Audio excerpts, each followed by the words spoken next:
गांव के मुखिया दादा ने मुझे हाथ से इशारा करके बुलाया। छोटे पानी वाले भैंसे, तुमने मुझे शिकार वाली बंदूक लेने बुलाया था ना, जल्दी बंदूक निकाल कर दो।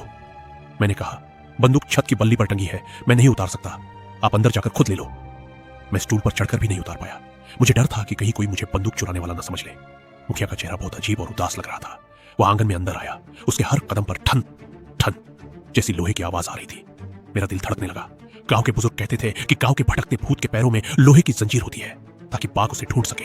मैं सोचने लगा, क्या मुखिया भी वैसा बन गया? तभी उसने जेब से एक घंटी निकाली और नकली मुस्कान के साथ बोला, रास्ते में ये घंटी मिली थी, चलते समय आवाज करती है। मैं थोड़ा शांत हुआ और इंतजार करने लगा कि वो बंदूक उतारे, लेकिन अचानक उसने अजीब मुस्कान के साथ कहा, छोटे पानी वाले भैंसे, मेरे साथ चलो, घर पर अकेले रहना सुरक्षित नहीं है। मैं बोला, मैं दरवाजा बंद कर दूंगा, कुछ नहीं होगा। इतना कहते ही उसने मेरा हाथ पकड़ लिया। उसका हाथ बर्फ जैसा ठंडा था। वो कांपती आवाज में बोला, चलो, तुम्हारी दादी को सफेद बाघ खा गया। उसके कंधे कांप रहे थे। अचानक उसके शरीर पर दरारें पड़ने लगी और तभी मेरे सामने एक विशाल सफेद बाघ दिखाई दिया।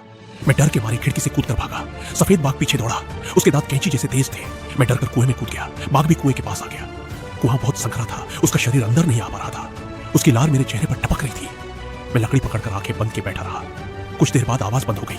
मैंने हिम्मत करके आंख खोली। बाघ पत्थर मुंह में दबाकर कुएं में फेंक रहा था। एक पत्थर मेरे सिर के पास गिरा। मैं डरकर चिल्लाया, बचाओ! बाघ ने देखा मैं अभी जिंदा हूं। वो गुस्से से मुझे घूरने लगा। फिर अचानक सब शांत हो गया। कुछ देर बाद मुझे आंगन में कदमों की आवाज सुनाई दी। मैं चिल्लाया, दादी, मैं कुएं में हूं, मुझे बाहर निकालो। बाहर से आवाज आई, आओ छोटे भैंसे, डर मत। मुझे कुछ गिरने की आवाज सुनाई दी। फिर आवाज आई, अरे मेरी कमर टूट गई, मुझे उठाओ। मैंने रस्सी पकड़कर बाहर चढ़ाई, लेकिन बाहर निकलकर देखा आंगन में कोई नहीं था। मैं डर गया, दादी आप कहां हो? अचानक गोदाम से आवाज आई, छोटे भैंसे, मैं यहां हूं, अंदर आओ। मैं बोला, दादी आपकी कमर टूट गई थी, आप वहां कैसे पहुंच गई? अंदर से जवाब आया, बहुत मेहनत करके आई हूं, अपना हाथ बाहर निकालो।